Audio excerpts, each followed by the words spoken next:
예수께서 이 말씀을 하시고 심령이 심히 괴로워 증언하여 이르시되 내가 진실로 진실로 너희에게 이르노니 너희 중 하나가 나를 팔리라.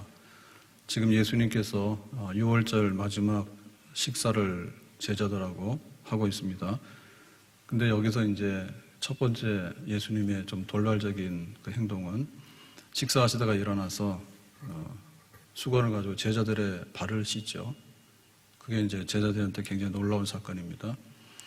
그랬는데 거기서 끝이지 않았어요. 식사를 하시던 중에 또 21절 말씀에 너희 중 하나가 나를 팔리라. 판다고 하는 얘기는 내 떡을 먹는 자가 내게 발꿈치를 들었다. 구약 성경에 예언된 말씀이 있는데 발꿈치 들었다. 이게 이제 배신해서 판다는 말인데 예수님께서 식사하는 자리에서 이 말씀이 이루어졌다. 그러니까 너희 중 하나가 나를 판다. 배신자 여기 있다. 식사하시다가 제자들이 몇 명이에요? 제자들이 지금 12이잖아요. 12제자가 식사를 하고 있는데 그 얘기를 하시는 거예요. 그런데 이 말씀을 그냥 농담으로 장난으로 하는 게 아니고 심령이 심히 괴로워. 마음이 굉장히 지금 예수님이 안 좋죠. 식사를 하는데 밥을 먹는 게 아니죠. 이 앞에 이 우리 중에 배신자가 있다. 이제 이 얘기를 속으로 다 아시고 있는데 그거를 공개적으로 내놓고 하시는 거예요. 내가 진실로 진실로 너에게 이르노니. 그러니까 이 말을 꺼내기 굉장히 어렵죠. 그래서 진실로 진실로라고 하는. 나는 세상의 빛이다. 나는 선한 목자다. 이런 말씀 하실 때 그 진정성과 옳음에 대해서 내가 진실로 진실로 이런 말씀을 하시잖아요. 근데 배신자에게도 진짜 그렇다. 진실로 진실로 너희 중에 나를 파는 자가 있을 것이다. 이렇게 말씀하시는 거예요. 자, 그러면 이제 우리는 이 배신자가 누군가? 답은 가룟 유다라고 알고 있는데 과연 그 가룟 유다가 배신자가 되는데 그 과정들이 있습니다. 그래서 그 과정들을 여기 요한복음에서 잘 설명하고 있는데 보겠습니다. 자, 첫째는 충격이잖아요. 충격인데 궁금증이 있겠죠. 22절에 이렇게 말합니다. 제자들이 서로 보며, 서로 본다는 얘기는 밥 먹다가 밥이 안 넘어가겠죠. 너희들 배신할 거야. 누군가 한 사람 여기 있어. 그러니까 궁금할 거 아니에요. 나 아닌데, 나도 아닌데, 서로도 아니라고 이제 이렇게 눈빛이 왔다 갔다 하겠죠. 누구에게 대하여 말씀하시는지 의심하더라. 그러면은 범인을 찾아야 되겠네. 정말 이해가 안 가네. 근데 여기는 가룟 유다가 답이란 말이에요. 이 얘기는 뭐냐면 제자들 중에 가룟 유다에 대해서 그동안에 의심을 해본 적이 없는 것 같아요. 근데 예수님께서는 다 아셨거든요. 그러니까 이제 공개적으로 이제 이거를 드러내려고 하시는 것이죠. 자, 그래서 이제 이 범인을 찾는데 카메라가 이제 왔다 갔다 합니다. 첫 번째 카메라가 어디서부터 시작되는가 하면 23절에 요한인데요. 23절에 이렇게 말합니다. 예수의 제자 중 하나 곧 그가 사랑하시는 자가 예수의 품에 의지하여 누웠는지라. 그래서 이제 12제자들이 있는데 그 중에 요한이 딱 크로즈업이 됐어요. 근데 여기 보면 요한이라는 말은 없잖아요. 지금 요한복음은 누가 쓰고 있어요? 요한이 쓰고 있죠. 그러니까 자기가 쓰면서 자기 이름을 막 넣기는 그렇죠. 그래서 예수의 제자, 그 12제자 중에 요한인데 그 요한에 대해서는 어떤 설명을 붙였는가 하면 그가 사랑하시는 자, 그가 사랑하시는 자라고 하는 말을 쓰면은 이게 요한인 거예요. 그래서 제자들 중에서 사랑을 많이 받은 제자가 요한입니다. 요한입니다. 그럼 여기 사랑하시는 자라고 쓸 수 있겠느냐라고 할 때 이거는 쓸 수 있는 거죠. 왜냐하면 사랑을 받는 사람은요 얼굴에 써 있어요.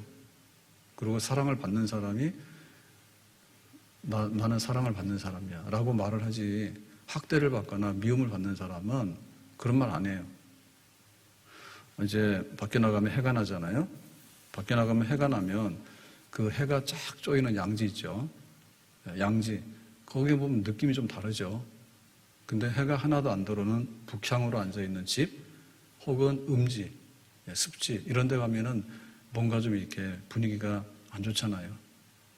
그래서 우리가 살아가는데 자기 인생은 얼굴이 다 표현하는 거거든요.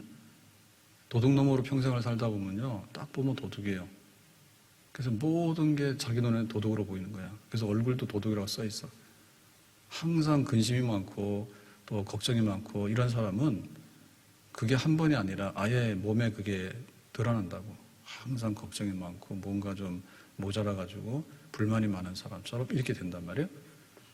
근데 이제 양지바른 곳에 있는 사람, 이런 사람은 자기 그게 딱 드러나죠. 굉장히 좀 따뜻하기도 하고 그렇게 돼 있습니다. 그러니까 요한은 주님이 사랑하시는 자라는 말을 자기가 쓸 수 있는 것은 그런 것을 경험했기 때문에 이 말을 써도 요한이다, 이렇게 우리가 알아볼 수 있는 거죠. 자, 근데 그 요한의 얘기가 어떻게 설명되는가 하면 예수의 품에 의지하여 누웠는지라. 지금 여기는 최후의 만찬, 6월절 식사인데 누워서 밥을 먹는다.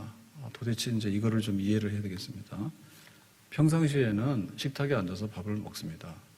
그런데 6월절 같은 특별한 날, 이런 식사에는 누워서 식사를 하더라 그랬어요. 그럼 누워서 식사하는 게 도대체 어떤 거냐? 이게 잘 상상이 안 가서 제가 어제 밤에도 잘 안 가서 직접 누워서 해봤어요. 근데 여기서 할 수 있는데 하면은 이게 좀 이상하잖아요. 그래서 참겠습니다. 자, 여기에 이제 예수님이 주인공이잖아요. 6월절 식사의 주인공입니다. 그러면 요 오른쪽이라는 얘기는 제자들이 12인데 요 오른쪽에 바로 요한. 그 다음에 여기 이제 가룟 유다. 이렇게 보는 거예요. 이쪽에 가룟 유다. 그런데 그 요한은 제일 사랑을 많이 받아. 그 베드로는 12 중에 리더잖아요. 수제자잖아. 베드로는 저쪽에 있단 말이에요. 그 옆에 있는 건 요한이에요. 요한이에요. 근데 어떻게 누웠느냐라고 하는데 식사할 때 완전히 들어놓으면은 잠자는 것처럼 들어놓으면은 밥이 안 넘어가겠죠. 그래서 이 광경은 이제 오른손으로 밥을 먹죠. 밥을. 물론 왼손잡이는 왼손으로 먹겠지만 보통은 오른손으로 밥을 먹잖아요. 그럼 이거 먹으니까 요거는 밥 먹는 손이고요. 지금 왼손이 문제입니다. 왼손이 핵심 포인트예요. 그러니까 왼손으로 몸을 받치는 거예요. 집에 가서 해보세요. 이렇게 해서 하면 왼손으로 받쳐가지고 적당히 비스듬히 하는 거죠. 누웠다는 얘기는 완전히 이렇게 누운 게 아니라 약간 비스듬히 해서 이제 오른손으로 식사를 할 수 있는 이런 광경이래요. 근데 이거는 뭐 우리가 익숙하지 않은 법이라서 할 필요는 없습니다. 근데 광경은 그런 겁니다. 자, 근데 품에 의지하여 누웠다 그랬죠. 그러면 이건 또 어떻게 된 거냐 할 때 예수님의 품 안에 쏙 들어와서 누웠으면 포옹하고 있는 자세냐? 이것도 상상이 안 가더라고. 그래서 참 예수님도 이런 포즈를 하고 있고 이쪽에 요한도 이런 포즈를 하고 있는 거예요. 예, 그러면은 이렇게 하고 있는데 약간 이렇게 돌리잖아요. 그러면 여기 있는 이쪽에서 이렇게 돌리면 여기 있는 예수님 품 안으로 들어가는 것처럼 보여요. 고개를 돌려서 이렇게 하면은 쏙 예수님의 품 안에 안기는 것처럼 이렇게 보일 수가 있다고. 하여튼 간에 식사하는 제일 가까이 있는 오른쪽에 있는 요한을 딱 비치고 있어. 여기서부터. 자, 24절에 어떻게 됐느냐. 24절에 시몬 베드로가 머리짓을 하여 말하되. 그래서 이제 두 번째 딱 카메라는 시몬 베드로에게 갔습니다. 베드로. 그래서 베드로는 그 제자들 중에 리더잖아요. 그러니까 모든 사건에 베드로가 개입 안 되는 때가 없어. 그 이번에도 역시 베드로가 개입이 되는 거예요. 베드로가 범인 찾는데 어떤 촉발점을 일으킵니다. 그러니까 머리짓을 하여 말하되라고 하는 얘기는 말을 했는데 머리짓을 하여. 설마 말하는데 머리로 말을 하겠어요? 오늘 가룟 유다 배신에 대해서 얘기를 해야 되는데 자꾸 웃어서 미안한데. 근데 보면 머리로 말하는 거 아니죠. 무슨 머리가 말을 합니까? 그냥 머리짓이라고 하는 것은 행동이죠. 그러니까는 몸의 행동을 가지고서 말을 하는 거예요. 그러니까 눈치를 준 거죠. 이렇게 눈치를 하니까 그 사인이 어디로 갔냐면 요한한테 간 거예요. 요한, 네가 예수님 옆에 있잖아. 바로 옆에 있잖아. 네가 좀 알아봐. 예수님께 물어봐. 지금 나를 파는 배신자가 누군지 알아봐. 사인이 온 겁니다. 이거는 왜 했겠습니까? 지금 누가 판대 해가지고 다 당황스럽기도 하고 나는 아닌데 라고 이렇게 어리둥절하고 있는 상황인데 왜 베드로가 그 사인을 보내죠? 원래 베드로 성격이 급하잖아요. 나중에 보면 막 칼도 들기도 하죠. 그 다음에 무슨 말만 하면 베드로가 제일 먼저 뛰어들죠. 그래서 막 뭐라 하고 그러잖아요. 그러니까 이번에도 못 참는 거지. 그래서 갑자기 사인이 온 거야. 누구한테? 요한한테. 고개로 싹 하니까 알아봐라 이런 뜻이죠. 그래서 요한이 이제 그걸 알아보는 겁니다. 근데 어떻게 알아보는가 하면, 누구인지 말하라 하니, 이제 그 머리짓으로 이제 알아봐 이런 사인을 한 거죠. 자, 그랬더니 요한이 이제 알아보는 겁니다. 25절에 이렇게 말하죠. 그가 예수의 가슴에 그대로 의지하여, 그는 이제 요한이죠. 예수님이 사랑하는 제자, 요 옆에 있는 제자, 요한. 예수님의 가슴에 그대로 의지하여. 가슴에 의지한다는 얘기는 밥 먹다가 껴안고 있는 건 아니고 떨어져 있지만, 왼손을 받치고 오른손을 식사를 하는데 완전히 돌리면은 예수님의 품 안에 안긴 것처럼 그렇게 느껴지니까 가깝잖아요. 가까우니까 주님 누구예요? 이렇게 살짝 하는 거죠. 근데 사실은 이렇게 해도 안 돼. 왜냐하면은 범인이 누구냐 이걸 찾는데 주님 누구예요? 라고 말하면 이거 완전히 다 비밀이 탄로나잖아요. 그러니까는 예수님만 들을 정도로 소곤소곤 하겠지. 그래서 소곤소곤 더 이상 하면 이게 마이크가 안 나가니까 저는 크게 말하는 겁니다. 주님 누구예요? 이렇게 하는 거예요. 옆에서. 그러니까 다른 사람은 잘 듣지 못할 그런 정도로 하게 되는 겁니다. 그리고 이 얘기를 큰 소리로 하기도 그렇고 공개적으로 하기도 그렇잖아요. 지금 범인 누구래요? 라고 말을 해버리면 이제 범인이 숨겠죠. 혹은 다른 사건이 나겠죠. 그래서 소곤소곤 물어봤습니다. 그때 예수께서 대답하시는 거예요. 26절에 예수께서 대답하시되 내가 떡 한 조각을 적셔다 주시는 자가 그니라. 근데 이 말씀도 베드로 혹은 뭐 가룟 유다 이렇게 예수님께서 꽉 하면 될 텐데 또 예수님도 그렇게 안 하시죠. 지금 식사하는 중에서 나를 배신하는 사람이 있어. 이렇게 말하니까 그 대답 역시도 들리는 소리로 확 공포를 하는 게 아니라 내가 떡 하나 주는 거야. 그 사람이 범인이야. 이제 이렇게 하는 거예요. 그렇게 예수님이 답을 하시는 거예요. 자기 보면 떡 한 조각이 등장하는데 그럼 이거는 왜 그러냐 할 때 의미가 있는 겁니다. 지금 식사를 하는데요. 주인공은 예수님이잖아요. 6월절 식사에 제자들하고 앉았으니까. 그러면 이제 그 주인이 손님한테 어떤 특별한 애정이나 사랑을 표현해요. 여기 지금 12이 초대를 받았잖아요, 제자들이. 그럴 때 그 제자들 중에서 정말 이렇게 제일 우리가 뭐 예를 들면 우리는 그런 걸 안 하지만 식사하다 보면 뭐 술 같은 거 돌린다며요. 술을 이렇게 돌리게 되면 내가 제일 관심 있는 사람한테 그걸 주잖아요. 그러니까 그런 예의 표시예요. 이들 중에서 내가 그래도 제일 아끼고 우정을 나누고 싶고 사랑을 나누고 싶은 사람 찍었어, 첫 번째. 그러니까 그 사람이 바로 나를 배신하는 거야. 라고 예수님 말씀하신 거예요. 그 떡. 곧 한 조각을 적셔서 가롯 시몬의 아들 유다에게 주시니. 유다에게 준 거예요. 그러니까 이 표현은 사실은 유다에 대한 굉장히 신임을 말하고 내가 너를 참 사랑하고 아끼는 사람이야 라는 표시입니다. 그런 표시예요, 이게. 그러니까 다른 제자들은 무슨 말이 오가는 건 같은데 사실은 이 내용은 여기 요한한테 소곤소곤하고 떡을 주고 이렇게 하니까 아마도 이 가룟 유다가 배신자 중에는 아닐 거다라고 생각하는 거죠. 아닐 거다. 왜 그래요? 이거는 제일 손님 중에서 이렇게 성의를 표시하는 그런 방식이거든요. 그러니까는 가룟 유다는 아닌가 보네. 떡을 주는 거 보니까 라고 하는 거죠. 근데 사실은 이게 범인이거든요. 그렇게 말을 했으니까. 우리는 이걸 보면서 가룟 유다가 여기 앉아 있는데 그러니까 첫 번째 이겁니다. 12 제자 중에서 어떻게 예수님을 배신하냐. 이제 이게 이제 궁금하고요. 특별히 여기 오른쪽에 있는 요한, 사랑하는 제자 요한, 요거하고 그 다음에 떡을 떼주는 거는 그래도 굉장히 손님한테 표시할 수 있는 애정의 표시인데 지금 가룟 유다잖아요. 근데 이 가룟 유다가 어떻게 예수님을 배신할 수 있을까? 근데 평상시 하는 일도 가룟 유다는 그 12사람 제자들과 함께 살아가는 이 공동체에 있어서 재정을 담당했다 하죠. 그러니까 가룟 유다는 굉장히 셈도 빠르고 뭐 말기도 잘하고 빠릿빠릿하고 그다음 믿을만 하니까 돈, 재정을 맡겼겠죠. 그리고 마지막 식사하는 데서 떡을 떼서 준 것도 유다입니다, 유다. 근데 어떻게 그가 예수님을 배신할까?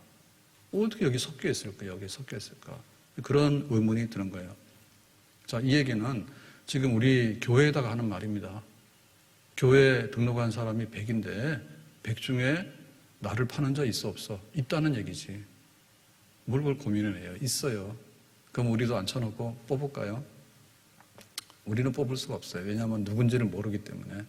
근데 예수님은 다 아세요. 이게 항상 고민이에요. 그래서 교회라고 하면 진짜 교회가 있고 가짜 교회가 있습니다. 신천지 같은 이단은요, 완전히 우리가 볼 때는 가짜 교회입니다. 가짜 교회. 싹 잘못된 썩은 교회입니다. 자기들은 빛의 군사라고 얘기하지만 우리가 볼 때는 완전히 어둠의 군사입니다. 그건 가짜 교회예요. 자기들이 볼 때는 우리를 가짜 교회라 하지. 근데 우리가 볼 때는 이단 잘못된 교리로 완전히 똘똘 뭉쳐 있으니까 거기야말로 100% 가짜다. 굉장히 엄하다며요. 신천지 교회에 들어가는데. 그리고 우리가 볼 때는 잘못된 완전히 한통속들이 모여 있는 거죠. 완전 가짜죠. 이런 건 헷갈리지가 않거든요. 왜냐하면 전부 다 가짜니까. 우리가 뭐 거기에 대해서 더 이상 혼동할 이유가 없어요. 혼동할 이유가 없어요. 그러면 100% 잘된 교회가 있느냐? 그것도 없는 것 같아요. 없는 것 같아요. 왜냐하면 우리 교인이 100이면 다 와서 세례를 받았는데 똑같이 정말 그렇게 아름다운 열매가 있느냐? 그렇지 않은 것 같거든요. 공개적으로 아예 세례를 받아놓고도 나는 교회 안 나와요. 이런 사람도 있잖아요. 신앙을 포기한 사람도 있고 교회는 들쑥날쑥 나오지만은 실제 내용을 보면은 그게 아닌 사람들이 있거든요. 그 여기는 양과 염소가 섞여 있습니다. 알곡과 쭉정이가 섞여 있습니다. 종교개혁 시대에 중세 교회가 1000년이 갔는데 그게 이제 교회인데 잘못됐다 해서 우리가 올드 교회, 낡은 교회라 얘기하고요. 개혁을 해서 나온 새로운 교회가 신교, 개신교, 개혁된 리폼드 처치라고 해요. 개혁교회예요. 그러니까 그것도 결국에 보면은 이 가라지들이 많고 쭉정이들이 너무 많고 염소들이 너무 많은 거죠. 그래서 올바른 교회 운동을 해야 되겠다라고 하는 것이 종교개혁입니다. 지금도 우리가 개혁된 교회지만은 우리 안에도 쭉정이나 염소들이 여기 섞여 있다고 봐야 돼요. 우리는 잘 구분할 수가 없어요. 그리고 만약에 그거를 열심히 구분하다 보면 밭을 다 갈아엎어야 돼. 그거 뽑아내다가 볼일 다 본다니까. 농사를 짓는데 가라지를 100% 뽑으려고 막 중심을 하다 보면요. 농사를 망쳐버려요. 그러니까 다수의 알곡들을 농사하는데 집중을 하고 부득불 거기에 이제 쭉정이나 이 잡초들이 섞여 있으면 그거는 저건 아닌데 라고 하지만 지금 바쁘니까 놔두는 겁니다. 언제? 추수할 때 쭉정이는 추수할 것도 없을 뿐더러 그거 해가지고 창고에다 들을 이유가 없는 거죠. 갖다 버리면 되잖아요. 버리면. 그렇게 해결하는 거예요. 마지막 날 심판할 때 이게 가론유다인지 아닌지 그때 주님께서 판단하실 테니까.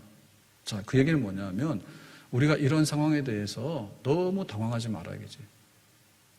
너무 당황하지 말아야겠죠. 교회 와서 시험 드는데 시험 드는 이유가 여러 가지가 있습니다. 근데 대부분의 경우는 자기 탓입니다. 자기 탓. 자기 일이 안 되면 교회 와서 시험 들 이유가 굉장히 많은 거예요. 근데 설령 그렇다 하더라도 교인 때문에 시험 들 이유가 없는 거예요. 왜? 지상에 있는 교회는 그런 교회예요.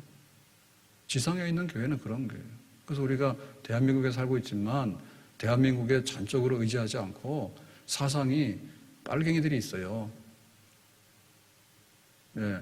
일본에다 나라를 팔아먹었는데 그런 매국노 같은 사람들도 있다니까요. 또 중국파는요, 완전히 중국에다 갖다 바치려고 하는 사람도 있다니까요, 100%. 100% 다 그런 게 아니라, 그 중에는 아주 중국에 복종하는 사람, 일본에 복종하는 사람, 기가 막힌 거는 김정은이한테도 복종하는 사람도 있잖아요. 그 사람도 있다고요. 그렇다 해가지고 우리를 버릴 필요는 없는 거죠. 그런 걔네들이 있지만은 그냥 우리가 이기고 나가는 거죠. 그래서 교회도 그런 겁니다. 왜 가룟유다가 있대? 나 교회 못 다니겠는데.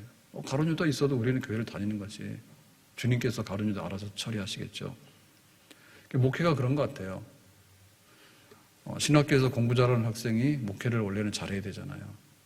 근데 뭐 성적도 아니다 행복도 성적순이 아니라 하잖아요. 교회도 그런 것 같아요. 교회 와가지고 괜히 남들 보면서 저 권사님 왜 그러는데 나는 권사 안 해. 저 집사님 왜 그러는데 나는 집사님 안 해. 목사님 왜 그러는데 나는 교인 안 해. 자기만 손해요. 나중에 판단하실 거예요. 목사님은 하나님이 알아서 판단하는 거고 권사님도 알아서 판단하는 거고 그리고 교회가 알아서 판단하는 겁니다. 교회도 가만히 있지는 않아요. 뭐 권사 중에 잘못됐으면, 집사 중에 잘못됐으면 교회 법적인 절차도 있잖아요. 권징이 있잖아요. 네, 권면하고 견책하고 해서 나중에는 수참정지하고 제명 출교한다. 그렇게 그 권징의 절차도 있잖아요. 그게 교회도 만만한 데는 아니에요. 그러니까는 그렇게 밀고 나가는 거지. 뭐 권사님 저렇고 집사님 그러고 그렇게 나는 못하겠어. 나는 셀 안 갈래. 그런 사람이 있으면 그냥 놔두고 셀 열심히 가면 되는 거죠. 그래야 됩니다. 그래서 이 가룟 유다 얘기 보면서 막 교회에 그런 어둠의 세력이 있어가지고 배신자들이 우글우글 하는데 내 성격에 나는 그런 사람들 보고 못 가라고 하면 안 되고 그러든 말든 간에 가룟 유다는 알아서 처리하니까 우리 할 일만 하면 된다. 그 얘기입니다. 자, 그래서 26절에 가서 보면 이러죠. 한 조각을 적셔서 가롯 시몬의 아들 유다에게 주시니, 그러니까는 예수님께서는 가롯 유다가 배신하는 걸 알았는데 이거를 주시는 거예요. 네, 떡을 주시는 거예요. 가롯 유다 너야 라고 이제 요한에게 알려주는 사인이거든요. 그러니까 이걸 보면 이 배신에 대해서 예수님께서 막 당황하거나 막 어쩔 줄 몰라서 혹은 네가 배신자야라고 막 흥분해가지고 막 하고 이런 거 아닌 것 같아. 그러니까는 바다가 파도가 치는데 파도가 친다 해가지고 나는 바다 절대로 안 갈래. 그건 아니지. 네, 웬만하면 고기 잡으러 가고 파도 치면 좀 쉬었다가 잠잠해지면 또 가는 거죠. 그러니까 예수님께서도 이 가룟 유다를 대하는 이 모습이 완전히 냉정합니다. 네가 나를 배신한다 하더라도 내가 거기에 굴복하지 않아. 누가 더 강하냐? 배신하는 가룟 유다가 강한 게 아니고 이거를 견디면서 그래도 이 6월절 만찬을 다 이제 마치려고 하고 그 다음에 십자가의 고난과 죽음을 알면서도 그 길을 가려고 하는 예수님이 더 강해요. 누가 주도권을 가지고 있느냐? 배신하는 가룟 유다가 주도권을 가진 게 아니라 이 식사를 진행해 나가면서 예수님께서 그 가시는 길을 그대로 갈 수 있는 그 예수님이 주도권을 가지고 계시는 거예요. 그래서 우리가 이 예수님 보면서 예수님은 정말 침착하시고 예수님께서는 흥분하지 아니하시고 또 예수님께서는 낙담하지 아니하시고 또 예수님께서는 거기에 당황하거나 어떤 조금도 그런 기색이 없이 이 광경을 주도해 나가는 것을 보면 우리가 어떠한 세상에서 일을 당하더라도 우리도 어떻게 이것을 처신해서 견뎌내야 되는가, 자제하는, 그리고 주도하는, 그리고 흔들림이 없는, 그리고 견고한 그런 모습의 크리스찬이 되어야 되겠다. 그것은 어디서 나오느냐? 우리가 예수님께 모든 것을 맡기면 우리도 그러하게 될 줄로 믿습니다. 환란이 와서 우리를 칠 때 거기에 상대 안 하면 되죠. 네, 주님을 붙들면 되죠. 또 우리에게 핍박이 와서 우리를 칠 때 우리가 거기에 굴복하지 않고 우리의 가는 길을 가면 되죠. 때로는 위험한 일, 때로는 칼, 때로는 배고픔, 이런 것들이 질병이 들어온다 하더라도 거기에 굴복하지 아니하고 차분하게 주도권을 가지고 예수님께 맡기고 나가면 되는 거죠. 그러니까는 배신을 당했다. 세상에서 우리가 하다 보면 우리가 터무니없이 손해를 볼 때가 많죠. 네, 이런 일을 당하더라도 흔들림이 없이 예수님께서 경고했던 것처럼 우리도 견고하게 앞으로 나가야 될 줄로 믿습니다. 자, 27절에 보니까 이제 이 배신자 가룟 유다가 이제 어떻게 행동하는가를 좀 더 설명하고 있는데, 조각을 받은 후 곧 사탄이 그 속에 들어간지라. 그러니까 조각을 내가 줄게. 그리고 실제로 조각을 줬어요. 그랬더니 가룟 유다가 조각을 받았어요. 여기서 이 떡 조각이라는 얘기를 계속 쓰고 있잖아요. 그러니까 이 얘기는 무슨 얘기일까? 가룟 유다가 배신하는데 떡 얘기를 몇 번 하잖아요. 자, 이거 떡 하나 먹어. 이거 하나 더 줄게. 그래서 이거 사랑하는 사람에게 주는 떡입니다. 그러니까 이 떡을 줄 거다, 준다, 받았다라는 얘기는 가룟 유다에게 마지막 기회가 계속 가는 거예요. 식사하는 중에서 제일 미운 놈한테 주는 게 아니라 정말 제일 사랑하는 사람한테 주는 떡이거든요. 그러면 이 떡이 온다라고 얘기했을 때 가룟 유다는 지금 망설일 거 아닙니까? 사실은 예수님에 대해서 불만이 많고 혹은 예수님에 대해서 못 믿어. 그러니까 마음에 안 들어. 그러니까 내가 이 예수를 넘겨야 되겠다라고 이미 준비했단 말입니다. 제사장들하고 나가서 이렇게 모의도 하고 어느 시점에 가서 이제 이렇게 해서 예수를 넘기겠다. 이렇게 대략 다 음모가 꾸며졌거든요. 그러니까 이제 예수님께서 그것을 시간이 다가왔기 때문에 이제 말씀하시는 거죠. 우리 중에 누가 하나 나를 팔 거야 라고 하는데, 가룟 유다는 진행이 지금 처음에는 반신반의하겠죠. 어떻게 예수님을 팔까? 내가 그런 거 하면 되나? 이렇게 왔다 갔다 할 거 아닙니까? 근데 이제 팔아야 되겠다는 쪽으로 50에서부터 60으로 70으로 80으로 점점 확신이 그렇게 들어가는 거예요. 내가 예수님 버리고 팔아버려야겠다. 예수님 나하고 상관없어요. 끝내야 되겠다. 이게 점점 굳어가는 거죠. 그래서 지금 이제 6월절 만찬을 하고 있는데 이게 70, 80, 90으로 자꾸 올라가는 거죠. 그래서 이제 기회만 되면 이제 뛰쳐나갈 판입니다. 이제 예수님 팔러. 자, 이러고 있는데, 그러니까 예수님도 그 광경을 알기 때문에 점점 더 뭐 합니까? 가룟 유다를 좀 그렇게 하면 안 되지. 네가 그러면 되겠냐. 이걸 하려고 하는 거죠. 그래서 최후에 그러면 안 되지. 유다야, 네가 그러면 되니? 그러면 안 되지. 최후에 막기 위해서 떡 조각을 주시는 거예요. 그러니까 가룟 유다는 최후에 배신을 하기 위해서 지금 몸부림을 치는 거고, 예수님은 이 최후의 가룟 유다에게 마지막 기회, 내가 정말 너를 어떻게 생각했는데 네가 그렇게 할 수 있겠어? 라고 하는 그런 의미에서 떡 조각을 준 겁니다. 근데 이 떡 조각이 건너갔거든요, 이제. 그러니까 이 얘기는 뭐냐면, 가룟 유다가 이 떡을 받으면서 예수님, 내가 잘못된 생각을 하고 있어요. 사실은 이래요. 라고 이제 모든 것을 토설하면서 자기가 회심하게 되면 괜찮은 거죠. 근데 떡을 받았다는 얘기는 뭐냐면, 예수님께서 누가 나를 배신할 거야 라고 얘기를 하셨단 말입니다. 그런데 이제 마지막에 떡까지 넘어온 거 아니에요. 그러니까는 이미 가룟 유다의 마음속에는 나는 예수님을 팔 거야 라고 굳게 결심한, 이제 99.9%, 100% 딱 도달한 거죠. 이걸 받아들였다는 얘기는. 자, 그러니까 곧 사탄이 그 속에 들어간지라.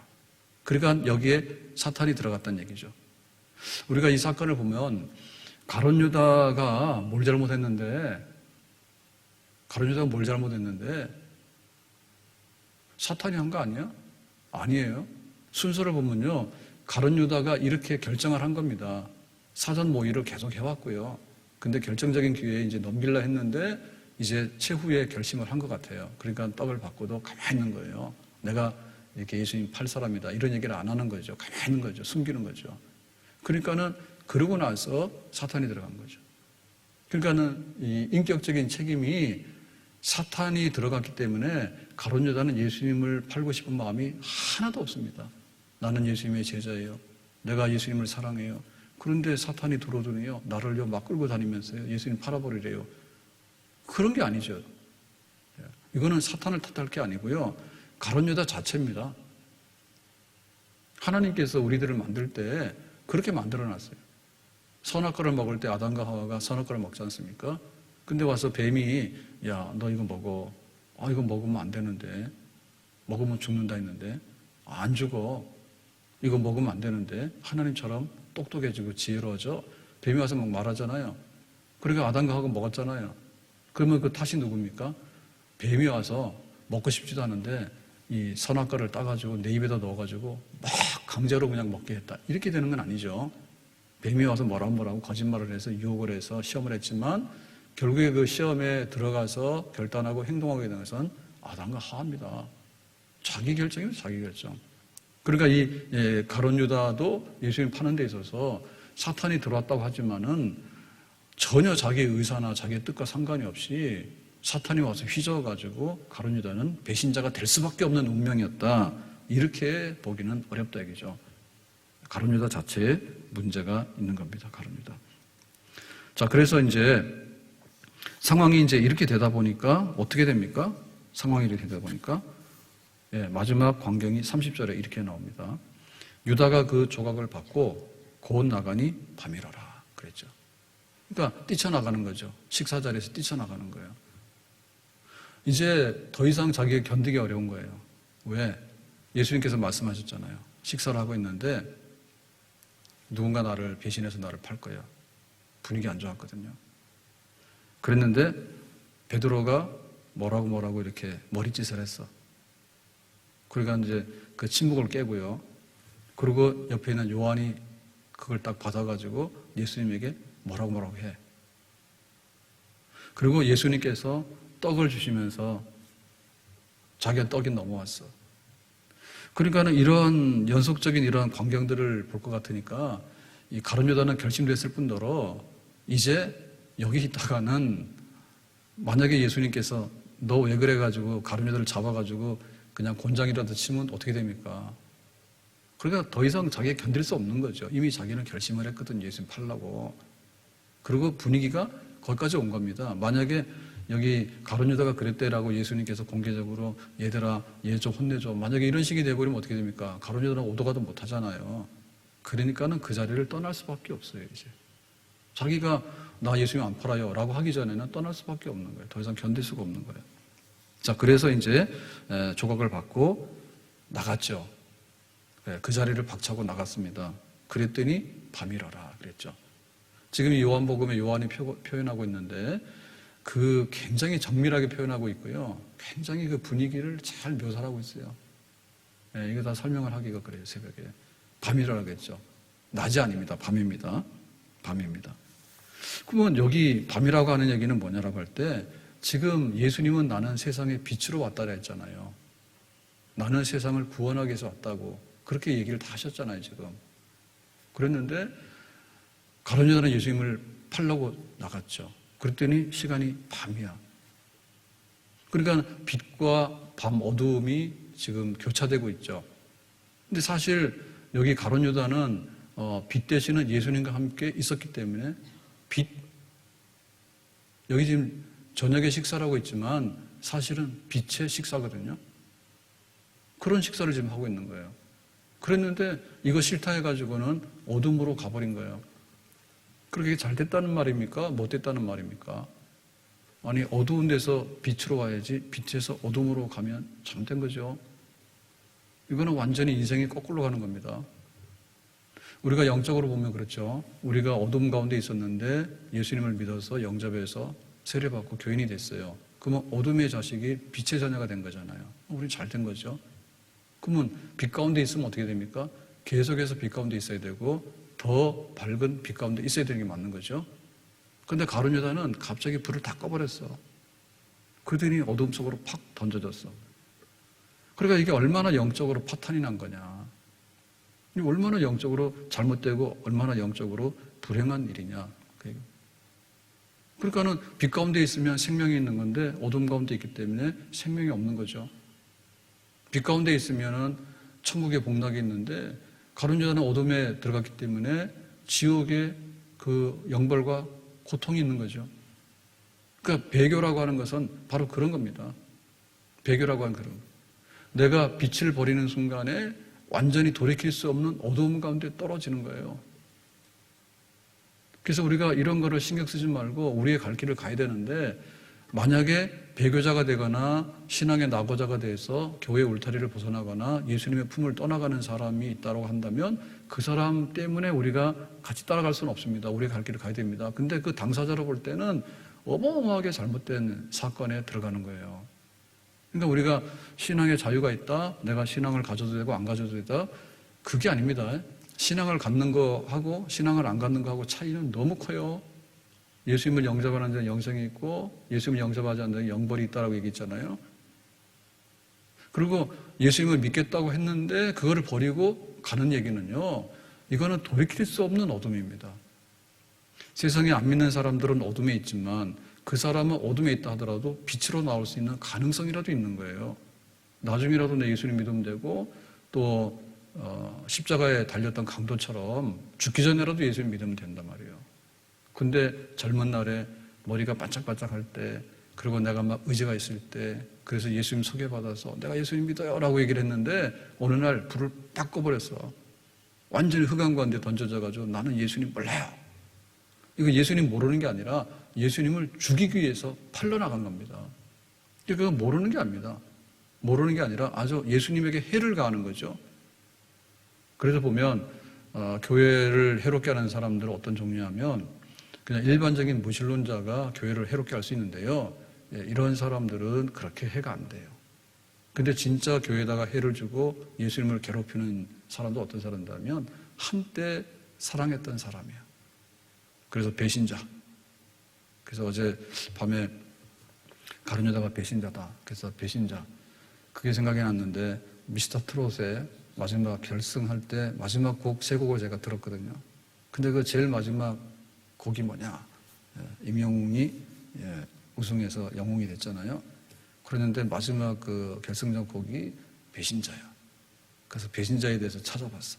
그랬더니 그 곡을 불렀지만 그 곡은 60년대 노래인가 그런데 옛날에 나훈아가 그 곡을 부르기도 했고 또 원래 그 가수가 누구죠? 있는데 그런 연구를 해왔는데 도성이라고요. 거기가 원곡이죠. 그 도성이 불렀고 나중에 뭐 배우도 불렀고 나훈아도 불렀고 여러 가수들이 불렀는데 이번에 경연대에서는 임영웅이 불러서 마지막 결승전 곡이었어요. 배신자. 그러니까 이 배신자라고 하는 얘기는 그냥 무신론자보다도 배신자들이 원래 해를 끼치는 겁니다. 배신자들이. 국가에 해를 끼치는 사람 어떤 사람이냐 할 때 일반 백성들은 그렇게 해를 많이 못 끼칩니다. 고위 관직자들. 그렇게 결정적인 왕족. 이런 사람들이 잘못되면 완전히 나라를 해먹는 거예요. 그게 배신자예요. 배신자. 배교자예요. 또 그런 사람 있어요. 우리가 걱정하는데 안 믿는 다수의 사람들에 대해서 저 영혼이 불쌍하다. 불쌍하죠. 그런데 문제는 교회를 다니다가 교회를 끊어버리거나 예수님을 믿었다가 예수님 안 믿고 안티 예수님 되거나 안티 교인 된 사람 있잖아요. 이런 사람들이 악종의 악종, 종양 중의 악성이에요. 그게 교회 안에 들어오고 있다는 얘기예요. 그런 사람도 있다는 얘기예요. 이거는 엄연한 경고입니다. 엄연한 경고입니다. 그래서 우리가 천국 가는 길과 지옥 가는 길이 있는데 천국 가는 길과 지옥 가는 길 있는데 가룟 유다는 어디서부터 지옥 가는 길로 샜을까? 곁길로 샜을까라고 생각할 때 세상에 많은 사람이 있는데 예수님께서 12를 뽑았어요. 제자들을. 그럴 때 가룟 유다가 선발이 됐어.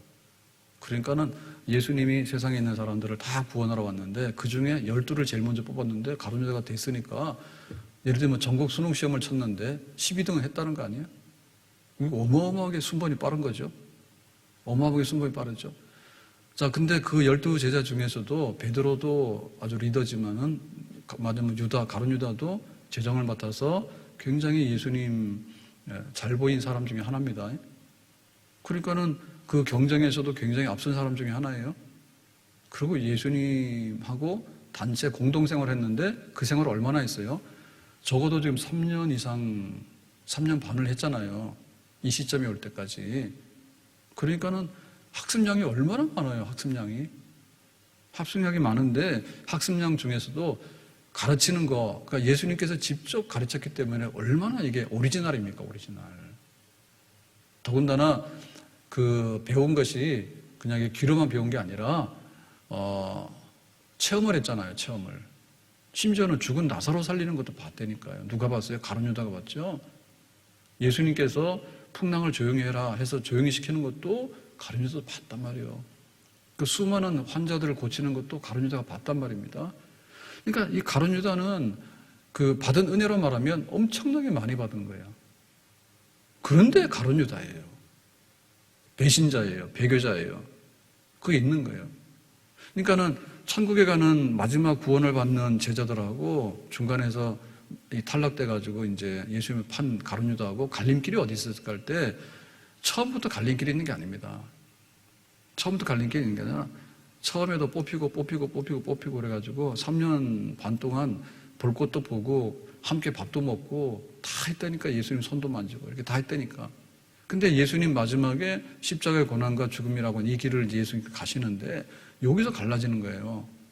여기서 결정적으로 이거는 메시아가 아니야, 그리스도가 아니야 라고 해서 이제 예수님을 결정적으로 팔아버려서 여기서부터 탈락합니다. 그러니까 천국하고 지옥이 굉장히 차이가 나잖아요. 천국은 천국이지, 지옥은 지옥이지. 이 둘을 구분 못합니까? 우리는 물건에 대해서요 조금만 다르면요 그 구분합니다. 그 인터넷 쇼핑하는데 정신 차리고 해야 되겠더라고. 제가 물건을 필요해서 하나 샀는데요. 뭐 다 말씀드리긴 뭐하고. 근데 그 물건이 사이트에 비교해 보니까 막 3만 원 이렇게 차이 나는데 문제도 없이 막 3만 원 차이 나더라고. 그래서 정신 차리고 해야지 3만 원 벌어. 일당 벌어. 그런 거는 우리가 잘 구분하거든요. 근데 어떻게 지옥과 천국을 구분해가지고 너 천국 갈래? 별로. 너 뭐 지옥 갈래? 별로. 이래가지고 사람들이요 온탕인지 냉탕인지 구분을 못해. 그 영적으로 죽어서 그런 겁니다. 근데 엄청나게 차이 나거든요. 근데 이것보다 더 놀라운 사실은 뭐냐면 천국은 천국이고 지옥은 지옥인 더 놀라운 사실은 이 문이 있습니다. 천국 들어가는 문하고 지옥 들어가는 문하고 얼마나 차이가 나느냐. 차이가 별로 안 나요. 그건 문제예요. 그래서 천국을 여는 데는 한 번째 놀랬잖아요. 새벽기도 나오는데 새벽기도 나오려 하는데 저희 현관문을 막 이렇게 밀더라고. 소리가 나더라고요. 깜짝 놀라가지고요. 이렇게 봤더니 웬 남자가 문 열도 안 되니까 계단에 올라가더라고. 그래서 내가 이해가 안 갔는데 보니까 우리 집 위층이야. 바로 위층에 아저씨가 번호키를 해도 안 되니까 올라가서 하니까 열리더라고. 아마 그 새벽에 술을 챘는지 뭐 했는지 술 안 챘으면 그냥 착각을 했는지 남의 집에 가서 번호키를 눌러가지고 자꾸 문 열라 해. 그 사람도 있어요. 그러니까 우리 집 문하고 그쪽 집 문하고 완전 헷갈린 거지. 그렇게 가깝다 그 말입니다. 가룟 유다가 왔어요. 왔는데 예수님하고 똑 붙어서 예수님 가신 천국으로 딱 들어가면 되는데 마지막에 천국 문 여는데 딱 와가지고 딱 돌리더니 옆집 문을 열어버린 거예요. 경각심 가지라 그 얘기예요. 경각심 가져야 돼. 어떻게 가룟 유다는 가룟 유다 남이 아니라 교회 보면 수두룩합니다. 수두룩합니다. 병원 가면 환자들이 수두룩하잖아요. 병원 가면은 죽는 환자도 있고요. 치료되는 환자도 있고요. 사실은 가짜 환자도 있어. 병원에 쇼핑 다녀 그냥. 괜히 뭐가 좀 아프면요. 막 보따리 싸가지고 이리 가고 저리 가고 막 물다닌다고. 그래서 막 분간을 못해. 그러니까 코로나 바이러스도 처음에는 막 당황해서 그랬는데 완전히 중증 있잖아요. 중증 중에서도 아주 응급하게 위급한 분들이 있고 그 다음에 이제 경증이 있으면 대충 격리해서 집에서 경과보라고 뭐 이런 식으로 해야 되지 막 10,000명이 되는데 10,000명을 다 응업실에다가 입원시켜가지고 관리는 못 하잖아요. 실제 병원이 그렇잖아요. 그러니까 교회 그렇다니까요. 교회에 완전히 헌신해가지고 막 선교사 나가는 분도 있고 막 장로 권사 헌신해가지고 정말 교회의 모든 것을 헌신해 섬기는 분이 있는가 하면 그럭저럭 있는데 교인 중에는 섞여가지고요. 천국 문을 탁 놓고 해서 들어가야 되는데 잘 따라왔다니까. 잘 따라왔는데 결정적으로 마지막 순간에 삐딱하니 돌아서더니 그냥 이쪽 문을 열고 들어가 버린 거. 어디로 들어갔습니까? 지옥 문을 열고 들어가 버렸어. 이거는 주님께서 은혜를 안 줬기 때문에 그런 게 아니에요. 가룟 유다 은혜를 얼마나 많이 받았습니까? 그런데 은혜가 부족해서 그런 게 아니라 은혜를 안 받으려고 거절해서 그런 거예요. 우리는 여기까지 이해해야 돼. 사탄이 들어가서 가룟 유다의 의지하고는 상관없이 나를 막 이렇게 배신자로 만들어서 예수님께서 이용해 먹었대. 그런 사람들은 안 되는 거지. 그렇게 억지로 하면 안 되죠. 그게 아니고 가룟 유다 자체가 은혜를 줘도 토해버리고 은혜를 줘도 토해버리고 결정적으로 나는 아니라고 등을 돌려버리는 그건 가룟 유다 책임이라 이게. 은혜가 부족하기 때문에 그렇다고 생각하면 안 되고 교회가 부족하기 때문에 그렇다고 생각하면 안 되고 주님께서 똑같이 은혜를 주셨단 말입니다. 교회 왔을 때 누구 차별했습니까? 똑같이 했단 말입니다.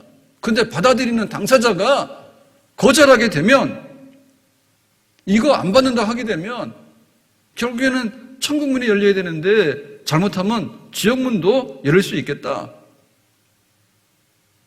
빛 가운데 가야 되는데 빛 가운데 가던 사람이 돌아서서 어떻게 어둠으로 갑자기 돌아서느냐? 이번 고난주간에 우리가 은혜를 받고 우리 영이 새로워지는 것이 정말 소원입니다. 그런데 그것보다 더 소원은 뭐냐면 등록해놓고 집사가 되고 혹은 권사가 되고 혹은 목사가 되더라도 잘못되면 이단에 빠지잖아요. 가룟 유다가 만약에 회개하고 돌아온다면 그것이 진짜 고난주간에 하나님 주시는 진짜 축복이겠죠. 고난주간에 내가 너를 위해서 십자가에서 대신 피 흘려 죽는다라고 했는데 그것도 싫다 하면은 더 이상 줄 수 있는 게 뭐가 있습니까? 내가 너를 위해서 피 흘리고 생명을 줬다 했는데 그거 싫다 해가지고 은30에 예수님 팔러 가면은 더 이상 할 수 있는 게 뭐가 있냐 말입니다. 그래서 예수님 버리고 간 사람 중에도 돌아올 수 있으면 돌아와라. 만약에 그런 사람이 있으면 그런 사람 붙들고 떡을 주는 거죠. 그러면 안 돼. 예수님을 생각해봐. 예수님을 진짜 믿어야 돼. 예수님 등 돌리면 안 돼. 어둠에서 빛으로 나와야 되는데 빛에 있다가 어둠으로 떨어지는 게 지금 무슨 말이냐 말입니다. 그런 영혼이 한 사람도 없기를 실제적으로 있단 말입니다. 가론유다 있단 말입니다. 그런 사람이 한 사람도 없기를 주님의 품 안으로 다시 돌아올 수 있기를 예수님의 이름으로 축복합니다. 기도합니다.